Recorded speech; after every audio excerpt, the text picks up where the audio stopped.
Buenas tardes, ¿cómo están? So no video, right? Oh, perfect. So thank you everybody for being here. Sorry that we interrupted your amazing coffee. My name is Héctor Sánchez Barba and I'm the CEO of Mi Familia Vota. Mi Familia Vota is an organization that promotes democracy and civic participation in the United States within the Latino and the immigrant community.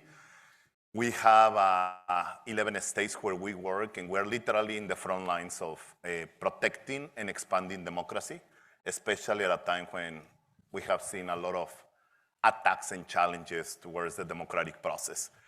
But everything that I'm gonna be speaking today about is in the context of the amazing topic that we're discussing today, which is Women Entrepreneurs Forum, and we're gonna focus today on business, government, and finance. If we think about those three different spaces, those are the most important infrastructures to promote the growth of wealth, to promote the growth of social being, to promote literally everything that we have seen in the history of humanity. But before I start with some of the topics, I want to thank all the organizers. Yanire, querida amiga, gracias por la invitación y por organizar algo tan bonito. And to reflect on all these important topics. How did I get involved in women's issue? It has been something that I have been doing for almost 2 decades. I've been in DC for 22 years already, and always in the different roles that I had. I was with labor, I was on immigration issues, I was on education, I was the chair of the National Hispanic Leadership Agenda, which is the coalition of all the national organizations. And in every place where I have been the honor to serve, there has always been a question on the issues of gender, especially with the focus on Latinas and immigrant women. Latinas are the most vulnerable workers, the most vulnerable community in the nation that faces some of the most important challenges. And that's why we did a number of campaigns with a focus on Latinas and immigrants. We did the campaigns of Latina Equal Pay Day, Latinas in the nation. And for those of you that are coming from other parts in the world, sometimes we perceive, I'm Mexican by the way, sometimes we perceive the United States as kind of like, wow, the best, the most important democracy, the best economy, etc. But we have a lot of challenges here, particularly when it comes to a lot of the minority groups. So we did campaigns with a focus on Latinas. Latinas today in the nation make 54 cents in comparison to white men for doing exactly the same work, and it's even worse for immigrant women. We did a campaign called Latinas Represent. Latinas in the nation are the most underrepresented group of people in the nation in every space of power, particularly in the 3 areas that we are discussing today, which are business. If you look at corporate boards in the nation, Latinas are almost hard to find. And if you are in a board or if you want to be in a board, please do so. There are ways and infrastructures to get into these boards because we're creating a lot of pressure in all of these institutions to have Latinas being represented and women overall. Government is the same. When it comes to the federal government, I used to work with OPM, the largest hiring infrastructure in the world. I was the chair with the director of OPM. Latinas were also the most excluded, the ones that we didn't see, etc. But the reflections that we want to make today with my dear colleagues, we don't want to make it from the superficial point of view, which a lot of conferences, not this one, kind of touch on. The women's committee with no budget, the DEI committee with just to check the box. We want to make an analysis from more strategic points of view that create a structural changes to make sure that not only women are welcome, but that are a structural challenge so we have women at the table. And I want to give a couple of examples to contextualize this conversation. For example, when I was chair of NHLA almost 8 years ago, I had a structural problem. Most of the leaders of the coalition were the ones representing this space, and most of us were men. So when we did press conference, when we met with the president, when we met with Congress, when we met with all the different entities, it was all these Latinos speaking on behalf of the Latino community. So it was a structural challenge. When we presented the policy priorities, it was the same problem. You look at the policy priorities on behalf of the community, and you can clearly tell that it was not gender inclusive. So something that I immediately did is I say, you know what, we need to find ways that we are giving a space to the second in command in the different organizations to officially represent the leaders of the organizations. And the structural changes that we made the Women's Committee, the Latina Task Force, the most important one in the infrastructure. Meaning that if you are the Finance Committee, you cannot present this for voting to the entire infrastructure if it's not approved by the Latina Task Force. What did that mean? That every issue had to be looked at with gender lenses. So if you're working on education, you have to ask the question, how does this affect women? If you are talking about immigration, how does this affect women? If you are talking about government, how does this affect women? And what recommendations do we need to make sure that it's fully inclusive of our sisters in the different spaces of power? The last thing that I want to contextualize is no priorities should be presented if it's not aligned in the budgets. Every time I hear people saying, we care about immigrants, we care about African Americans, we care about Latinas, etc. If I don't see it in the budget, it's not a priority. And I want to make sure that it's always highlighted when we talk about gender issues and gender lenses. From that perspective, the final question that I want to raise for all of us is to think about the role of men in the agenda of women. When I'm the chair of Planned Parenthood Global, which is the most important feminist organization in the history of this nation. And when they asked me to be the chair, I say, of course not. And our dear president, or dear leader, Alexis, say, we need men to be allies and to also be in the front lines, because it has been historically women fighting the historical problems and structural challenges that conservative men have put in place to exclude women. And I'm like, okay, I'll take it. Yeah. But it's an important point to raise. Yes. It's an important point to raise. Historically, the biggest enemies of the policy agendas of women has been conservative men. When it comes to reproductive rights, when it comes to wages, when it comes to rights, when it comes to healthcare, when it comes to everything, it has been men, the ones that put a structural exclusion and a structural problem. So what is the role of progressive men in this fight? Just stay in the silence and be like, oh, we support you? Or to play a role?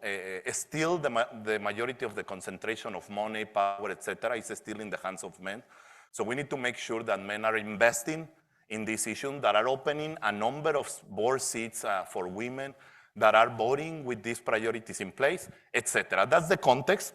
But with that in mind, let me pass to the presentation of our amazing leaders that are at the center of a number of these spaces and discussion. And I'm going to start with a dear amiga, Marla Bilonik from NALBAC. And we agreed that instead of reading for 15 minutes, because we have limited time, their amazing bios, that we present the bios from a more personal point of view that addresses some of the challenges and opportunities that we presented, and make it a little bit more personal, and then I follow up with some questions. So let's start with you, Marla.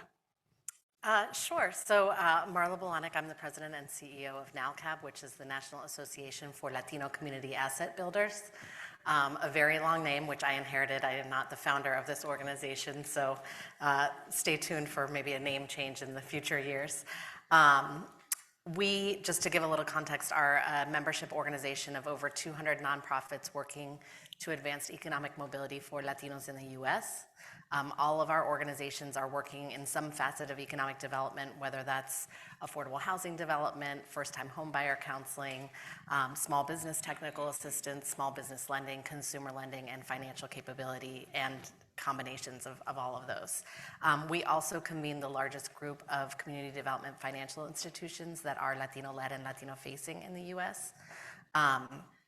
And I'll be talking a lot about what are referred to as CDFIs. For folks who are in the international space, it's the same thing as an MFI. It's just what the US calls microfinance institutions, or sort of community-based financial institutions that are regulated by the Treasury.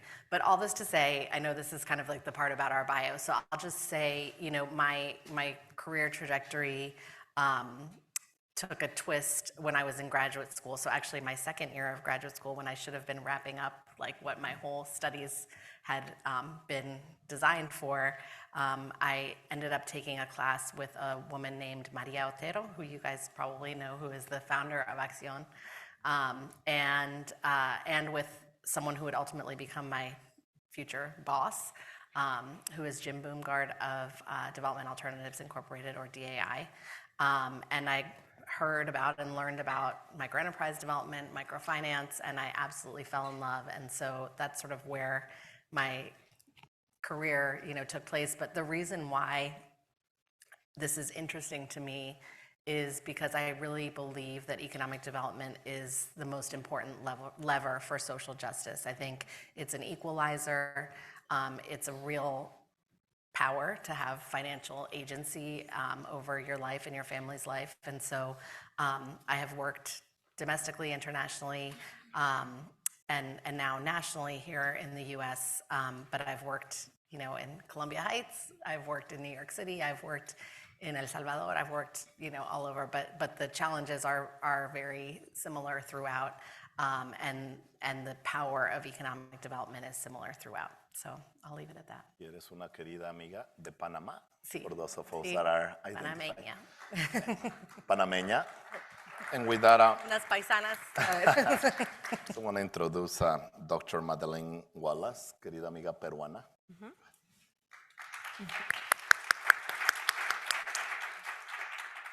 I want to thank you for being here today. Time is a precious commodity, so I really want to be able to share something that you can take back and use it. So I came to the United States in the 1980s to pursue my education. I came on my own, and I had work in different spaces, the federal government, also in, right now I have my own company, Windrose Vision, and also I'm a consultant for small businesses. And what I would say is that, and I brought some numbers, I just wanted to, because I'm a data-driven person. So women account for 47.7% of the global workforce. Why did I wanted to bring this up? Because we are going through a major transformation. And it's transformation in terms of who we are, but also how we relate to the machines, to the technology. So in my case, working for the federal government, you mentioned that yes, there are very few women in high positions in the government, and specifically we're talking about Latinas, but also we can say the same about African Americans and other underrepresented groups. So I was the director of performance and evaluation for the National Institute of Health, that consists of 24 institutes and centers, and they do biomedical research. So the point is that yes, I was in an environment that was male-oriented, but my point is that that was not I was not emphasizing on that. So I would say that that is key, that you are yourself, but you don't emphasize all the time like you are the only one. And so one of the hints, one of the tips I will say is that we have to have certain expertise, you have your skills, and you build on that. So from there, I went into, I was always, by the way, doing consulting, or I had my little enterprises because I wanted to be independent. So that has been the motivation. But I also was very strategic. So when I came to the United States and I came on my own, I was able to do sociology plus statistics. So I merged two worlds, the world of the numbers and the world of the words. So anyway, so my point is that you do have to integrate different point of view. And you do have to have a set of skills that are transferable from one field to another one. So I was able to transfer from the government then, so I can give you like tips on how to get federal contracts, but also I can tell you about business, how you create a business. And then the other aspect is about how do you consulting. So that's when I created a book.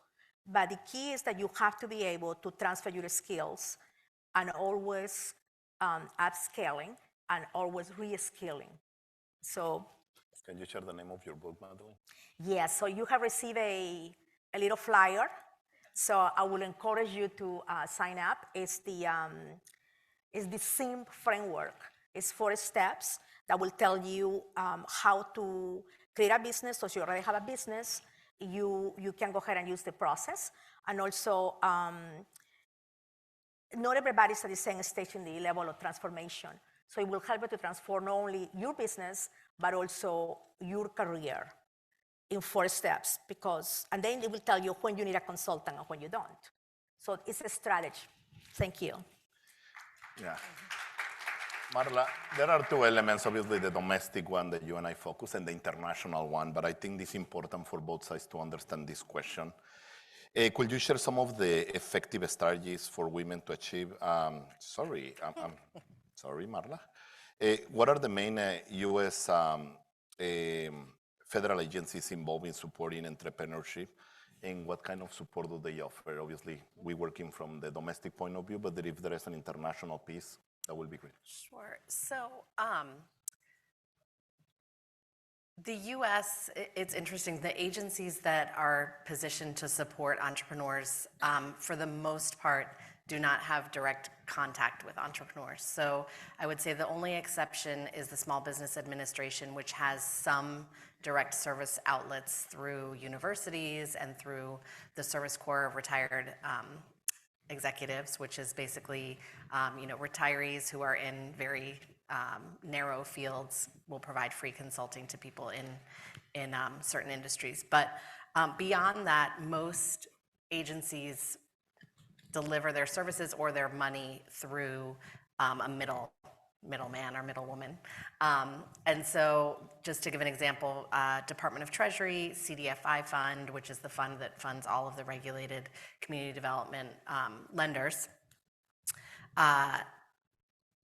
they lend to the lenders and the lenders then lend to entrepreneurs. So there is always a step removed.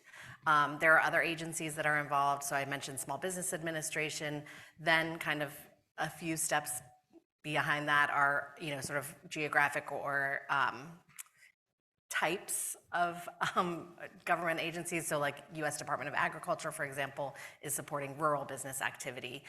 Environmental Protection Area Agency is supporting entrepreneurs who are doing, green activities or retrofitting or that sort of thing. So it's, what I'm trying to say is, I guess in a very long way, is that it's not a direct route. You wouldn't go to the SBA, and that's, I had worked in the community, as I mentioned here, and in other cities in the US, and a lot of times people would say, I'm gonna go to the SBA and get a loan.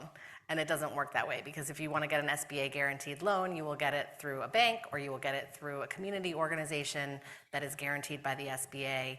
And so it's really sort of not a direct route. And I would say in my experience internationally, it's quite similar in that, an entrepreneur is not going to walk up to a government agency and get direct services. So there has to be sort of a middle entity. And what I think is really challenging in the US and elsewhere is that there's no standardization of these groups. So depending on your luck or your lack of luck, depending on what organization you walk into or what service provider you're interacting with, you could have an incredible level of service, or someone who doesn't really know what they're talking about advising you about your business, or advising you, on what kind of financing you could leverage to grow or start your business. And so that's something that I have always wished was more of a focus of the agencies, is the sort of the quality of service across nonprofit organizations. Gracias. And Madeline, you talk about your book and some of the recommendations in particular.